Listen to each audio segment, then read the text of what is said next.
You're listening to the Money Insights Podcast, where wealth builders come to think bigger, invest with purpose, and design a life of freedom and impact. This is where elevated thinking meets real-world opportunity. Let's dive in. Welcome into today's episode of the Money Insights Podcast. I'm your host, Christian Allen. With me, as always, Rodney, the pod Zabriskie. I got you there, didn't I, Rod? You totally faked me out. I was like, hey, he's going Rod this time. And then Rod. I went with a dash instead. I was pulling the AI dash that they always stick in there. It's like two names now. Yeah, it's like I wanted to keep people on their toes. That's the goal. We can't have only two options. We need to have many options. And that way we'll keep the anticipation up. Each time we come in, people will be thinking the same thing you are. They're thinking, where's he going to go with this? This name thing. It's a mystery. It's a mystery. Speaking of names, were you on the webinar, the IWB webinar yesterday, where I confronted Brennan live on his Brennan Babyface McConnell nickname? You know what? I joined later, so I missed that part. Of course, you're missing our webinars. Most important. What were you doing? Just kidding. You're probably on with clients and stuff. But I joined probably 5 minutes late. Okay. Well, I got the point where you're saying, okay, there's the introduction and laughing then we're like, all right, let's move into it. Okay. Well, you just missed it, but I asked Brennan, I just right there live, put him on the spot. I was like, all right, how do you really feel about your nickname? On a scale of 1 to 10, any idea where Brennan went with it? Oh, seems like a pretty good nickname. So I'm guessing like an 8 or something. He went 10 out of 10. He's like, it's a 10 out of 10. Anyway, so I wasn't sure if maybe he felt like a little self-conscious about looking a little bit young, but I was like, you are a little bit younger. So like, I would prefer to look younger. Nobody wants to look older. No. Right. No. So anyway, I think it's all a great of us nickname, would have taken that nickname. But I did want to make sure that he wasn't like, it's a 2 or 3. It's really a little painful for me. And then, maybe I would back off using it regularly. But again, one of our very good clients was the one who made it up for him. And so I cannot take credit. That was a brilliant nickname, and shout out to that person who will remain nameless unless they tell us that it's okay to name them. Yeah. But okay. You know who you are. Yes. Okay, Rod, today we're going to talk a little bit about private credit. Why private credit is it is very much a hot button asset class in the especially in the alternative space. So maybe remind people kind of the basics of what private credit is, and then we're going to go through and talk about the 5 most common private credit mistakes that we see high income investors make. Yeah. So private credit, in some ways it's a broad topic because it can include a lot of different things, but really it's just there are loans out there and somebody owns the loan. And so if you're investing in private credit, you're investing in not usually a loan, it's usually a portfolio of loans that could be homes or other real estate, could be like small business loans or hard money loans. Just could be a variety of different things, but any of those would fall under this category of private credit. Okay. So how is it different, Rod, than like bonds when you invest in debts that way? Good question. Yeah. So that is also a category of credit. But a bond is just different than a loan. A loan, you're going to the lender and saying, hey, give me some money. And then you pay it back, paying it with interest.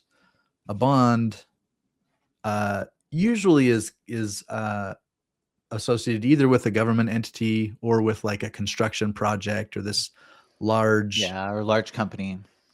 School district wants to build a school, and so they'll issue a bond. And in that case, it's a similar idea, right? You're giving them money, they're paying it with interest. In that case, usually what they'll do is they'll pay the interest as they go until the bond matures, and then they're going to give you the lump sum back. Right? One of the big differences is maybe a little different. Bonds are usually publicly traded, right? Like when we think Yeah. about bonds, we're not talking about private situation. So it's typically at a much larger scale that we think about, purchasing bonds. Whereas in this space, it could be, like you said, a portfolio of loans, but it's still a relatively small grouping in comparison to what we think of when we go into the public arena, right? Yeah. Like the difference in size is probably a big portion of that.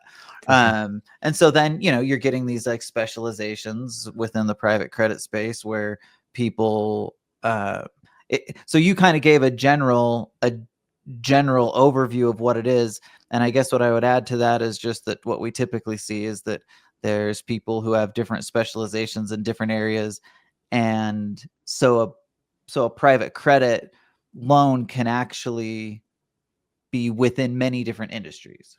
Mhm. The best is that making sense what I'm saying, Rod? Yep, it is. Okay. So yeah, and if there's any questions about private credit, we did do an episode. I think it was probably like 2 months ago. Hasn't been that long. On like a deeper dive on what private credit is and how it works and that kind of thing.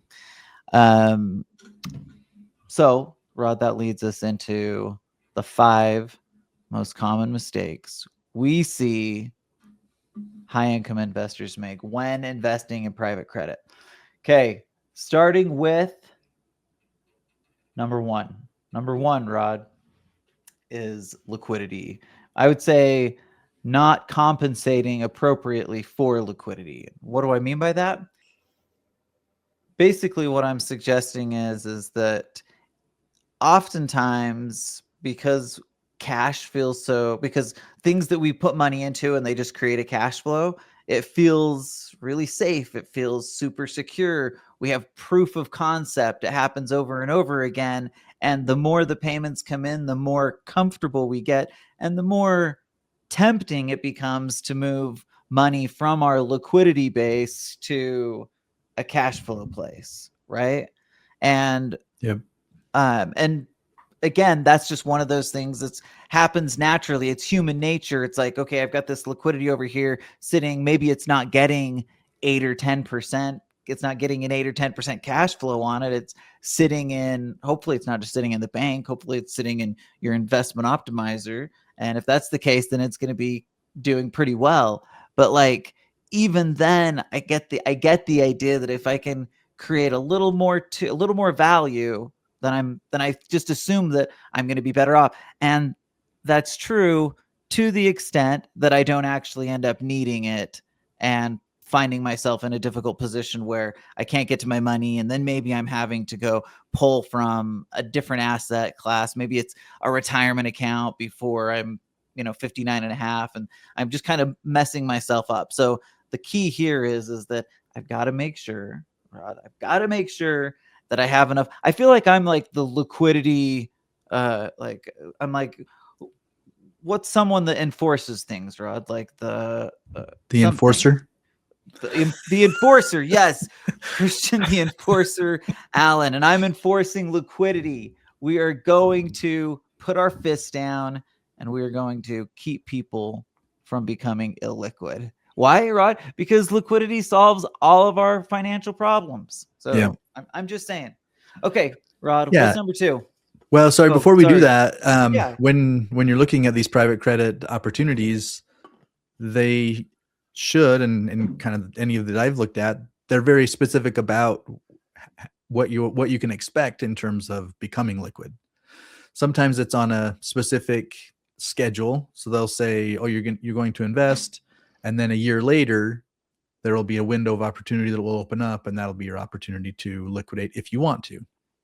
Or they might say, we'll take requests for liquidity or liquidation opportunities and give us 90 days or give us 6 months or something to find someone else who's willing to buy your position. And then that gives them an opportunity to do that. But it takes time. And so they'll, in most cases, communicate that. And even that language is always loose, right? Or they'll say something like, we'll do our best to find or to give you a chance to get that liquidity in 90 days or something, but no guarantees. Or, anyway, there's There's always, because the fact is they don't have the money just sitting over there. It was lent out. It's part of that portfolio. And so they have to find someone to come in and buy that position in order to make you liquid. So, Rod, the answer I was looking for was the liquidity police. Liquidity police. I actually like the liquidity enforcer even better, but the word I was looking for in the moment was I was being the liquidity police. But yeah, I'm going to go with enforcer. So yeah, I like liquidity it. enforcer. I like it. Okay, Rod, that's thanks for adding that point. I think super important. Talk about our second mistake that people make around private credit. The second one is getting over focused on the yield rather than understanding the underlying asset. So you take it as the asset class. You say, well, I like private credit and I'm looking at all of my options and I see this one over here that'll pay me 15%, and everything else I'm looking at, the highest I can get is 12%. So chasing the yield would be could be a mistake, right? I'm not saying you shouldn't go into the one that's the 15, but you shouldn't only be looking at yield. You have to do your due diligence just like you would with any other investment to understand what it entails, and are you comfortable with it, including liquidity, including the nature of the loans that are being given out, the success that they've had in the past, etc. All those things matter, and you can't forget about those only because it has a higher yield. Yeah, for sure. Structure is critical to your point. Like it could be a situation where I'm adding additional risk that I'm maybe not even thinking about, right? I'm just assuming like, okay, anyway, so yes, risk and return typically go hand in hand. And so you have to just make sure that we're compensating for one and understanding what's happening on that front. Yeah. And I think it goes back to something you said earlier.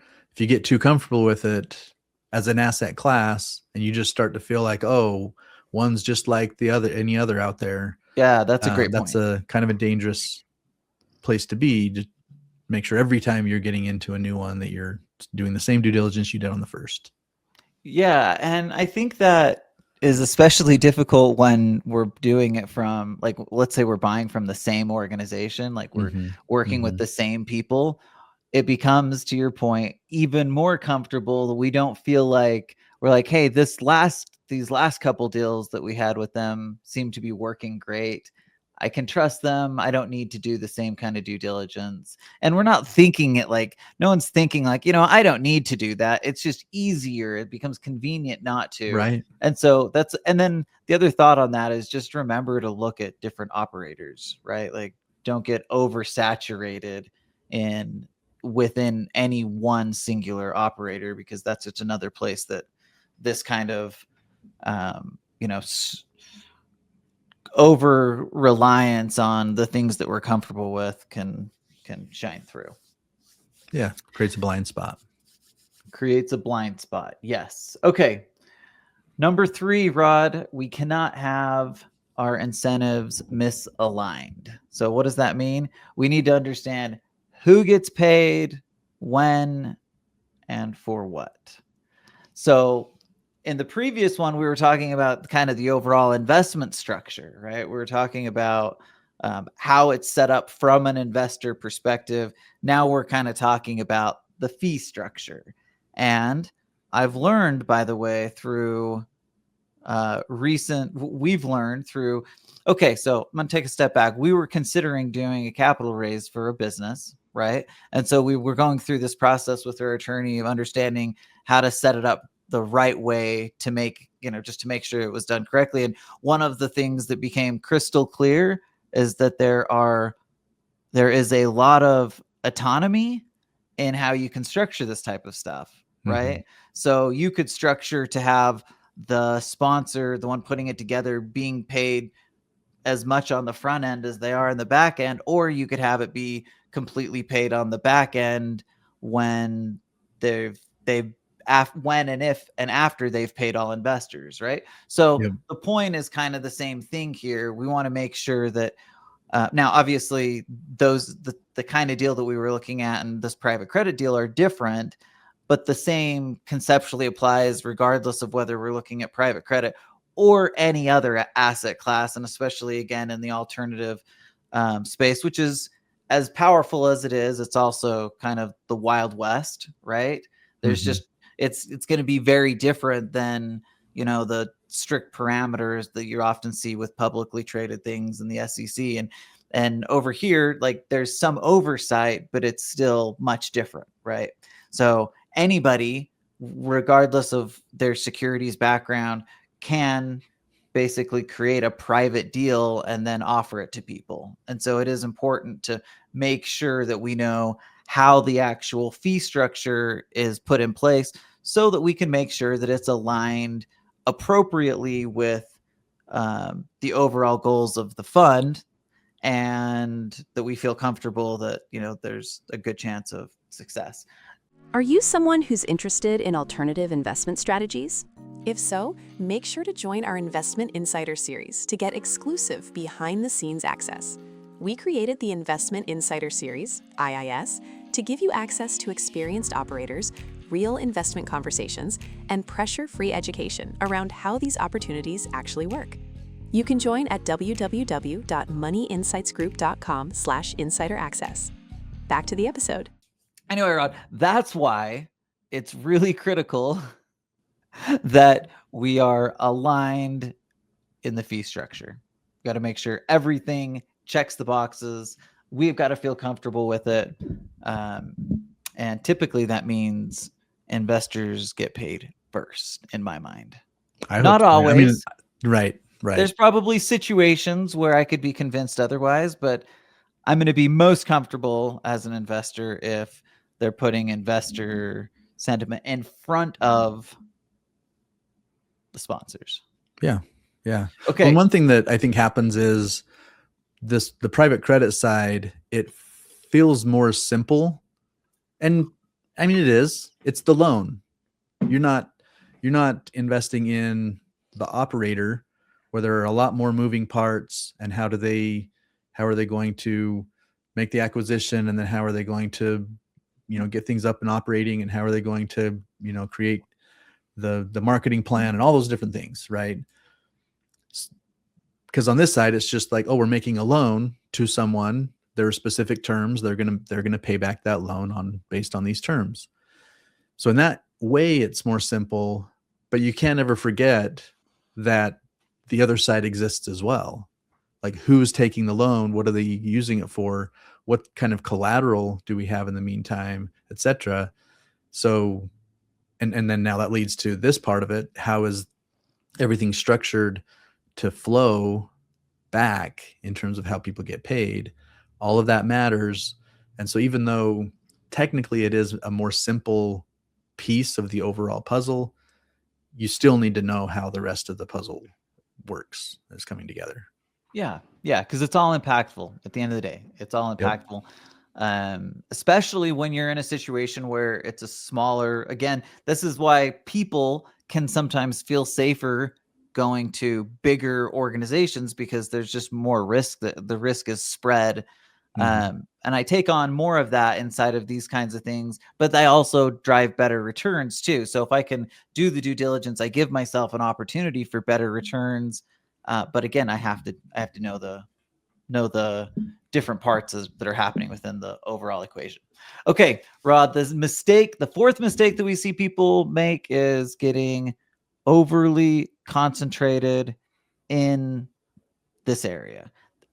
Kind of what we talked about in number one a little bit, but a little bit different, because here we're talking more about not just replacing cash with, or moving our cash into there. We're just talking about becoming, as a whole, if I look at the overall pool of money, too much of my money is going to be allocated toward private credit. And again, the reasons that those happen feel an awful lot the same as what we went through in number one, in the sense that it's really about comfort and safety, and it's easy. We see it, like, it happens quickly. A lot of these are putting cash flow out like monthly.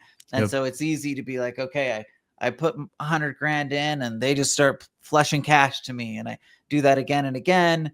And before I know it, instead of being at 20% of my overall portfolio, I'm sitting at 50 or 60%, and that's too much, right? Yeah. Too much for one area, one niche area of investing, even if it is powerful, even if it's easy to use. It is still hot right now, and we have to be aware of just the reality of market cycles. And so, we want to make sure that we're taking into account that as well. Yeah. So like you said, we kind of hit that on the liquidity side, but then it ends up creeping into the other things as well. The other types of investments that we have out there that we want to Right. It be might be broad that based. equities was a portion we wanted. Yep. We wanted our portfolio to look a certain way, and we designed a plan around that. And then, to your point, it starts taking over bigger and bigger chunks of the pie just because it's easy and we're not thinking about it. Right. Which Super easy. And I is totally one of get those it, by things the way. I've exactly. done That's that. exactly what I was going to say. Yeah. It's understandable because it does just become, it becomes so comfortable that looking at other things now feels like a chore, but you just have to stay disciplined at the end of the day. It's not any different than people who get overly saturated in any asset class, right? Right.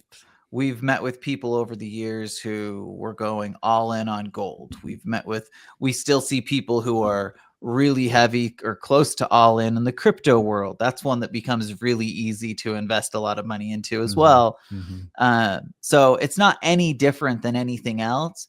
It's just kind of being aware that everything has market cycles. We have to be thoughtful in our asset allocation. And this is one of the times when I actually view rebalancing as an important tool. Like, oftentimes we talk about rebalancing within my mutual fund and 401k. And it's not that that's not bad and that doesn't have a place. It does. But it's kind of just ends up being rhetoric, right? And what we're talking about is making sure that the principles that exist inside your plan stay intact. And the way to do that is to make sure that even when we're having success in some asset class, we have to be careful not to go too all in on that. And by the way, I'm not opposed. I'm like anybody. I'm not opposed to trying to ride the hot asset class to an extent, but again, you've got to have a plan around it. Okay. So anything else on that, on concentration? I like what you just said in terms of having a plan around it, because that's really what it comes down to.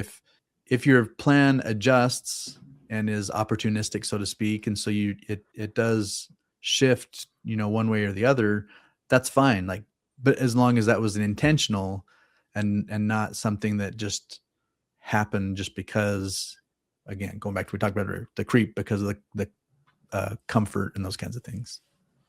Okay, Rod, that leads us nicely into mistake number 5, which is setting it and forgetting it. And this it really does go directly into what you were saying, because what oftentimes happens is we fail to define the rules, right? How we're going to actually monitor our investments, our portfolio, what's going to be the plan for stopping, for exiting, for reinvesting.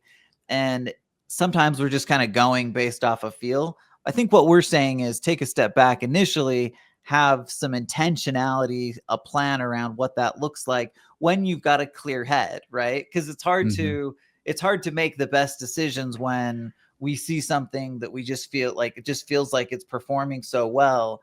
It can become easy to become emotional and draw towards those specific things, even when we kind of know that if we were creating a plan, we wouldn't want to be overly allocated into that one specific area for whatever reason, right? Yeah. So and I would say the flip side could happen as well. You are in something that goes really bad and you're like, I need to find a safe haven. Where can I put my money where I can get a decent return, but that I'm not exposing myself to the kind of risk or basically what I just went through. And so then you swing the pendulum too much in the other direction, and now all of a sudden you're overexposed in something else. Something could happen potentially there that now all of a sudden your overexposed position kind of hurts you in that standpoint as well. Hopefully, and you're right. That's not one of them that we have seen yet, because private credit has been doing well typically, right? It's like Well, it became hot and has done well. And if Yeah. that's something newer that people are, but in my mind, it's absolutely something that could happen. And I think it goes hand in hand with the just understanding the market cycles and making sure that we have a plan to work to be in control to the extent possible. I guess what I'm saying, and maybe one of the key points inside of number 5 is I don't want to be at the mercy of the market, at the mercy of when things turn and go bad, and all of a sudden I've got all this exposure. If I can have if I can have that plan, if I can be intentional on the front end, I should know what I'm going to do when the market turns, or if I see signs that the market's turning. That's the thing I want to make sure people don't end up in, where they get too heavy into the private credit world because it's so easy, it's so cash flow friendly, and suddenly market shifts and we're like, oh crap, I knew I shouldn't have gone that heavy into it, but I just couldn't help it. That's the kind of thing we're thinking about. So for sure. Rod, were you going to say, have you already seen private credit deals going belly up? No, not. I wasn't suggesting that they are. Okay. It was kind of like the opposite. As we were watching the multifamily debacle, interest rates go up, and all of a sudden problems are happening there. And in some ways, we've just seen people like, oh, I give up on alternative assets because I didn't like that trip. And then others who say, well, I'll stick in alternative assets. I'm just going to find safer places to go. And something like this feels a lot safer. It tends to be more consistent, more friendly on the cash flow, et cetera. And so it maybe becomes just an easier decision to make. And yet, again, depending on what the underlying loans are being used for, that's where you have your exposure, right? So for example, a 2020 COVID type of thing happens and the government bailed everybody out, but what if they hadn't, right? What if you were all in businesses that are now unable to even run? I was going to say foreclosing on all those loans. Well, a lot of them were closing. If nothing else, it was temporary closes that shut down cash flow, created all sorts of challenges for people, right? We all remember that. Yeah. So yeah, we have to be thinking about like the risks that are associated with it across the board. And our hope is that thinking through these things, if you're someone that's loving private credit really, or any other asset class, our hope is that you kind of take a step back and make sure that you're using it the right way and within the structure of the plan that you want to have going forward. And again, it's mostly about being intentional and thinking through things on the front end, so you don't end up one of those people that's really frustrated on the back end. So I was thinking about that, Rod, and your example on the multifamily real estate side hits home, because I've seen people in a couple of different camps. If I was somebody who went through the multifamily crash a couple years ago, but I had been doing it for 10 years prior, then guess what? It probably didn't slow me down a whole lot, because I had just crushed it for so long that even if I was in there, I was likely still way ahead of the game if I had any diversification whatsoever, right? Well, that feels very different if I got in 2 years before and started investing heavily and suddenly did. But the thing is and this is, now I'm going off on a tangent here, but it's not any different than getting in, investing in the market right before there's a downturn that happens. Like nobody's going to feel good about that. So the reality is if you go in with a plan, then you'll be able to prepare emotionally and structurally for those dips that are going to happen. Because I guess what we're saying is, at some point, private credit, it's going to be hot and it'll probably have some bumps in the road. Most asset classes do over time, right? Yep. So just make sure that you're going in preparing for that, not making the assumption that everything will always look as good as it is today. And if you'll do that, then I'm confident that we'll all be a little bit better off. I like it. All right. Thanks everybody for hanging out. One last thought. Final thoughts. in listening to this, you thought, man, these guys don't like private credit. That's not true. We love it as an asset class. We think it's great for a lot of reasons. We just felt like this was an important thing to bring up. And by the way, you could probably apply these principles we've talked about today to just about any asset class. What we're trying to do is help people with lessons learned, having experienced things ourselves and seen things with a lot of the people that we work with, to just help, whether you're new to an alternative investing or you've been around a long time. We want to break it down to the principles that can help you as you're kind of navigating your way through to be as successful as possible, build wealth in the best way possible. Rod, always appreciate your wisdom and final thoughts. So thanks everybody for hanging out with us, and we will see you next week.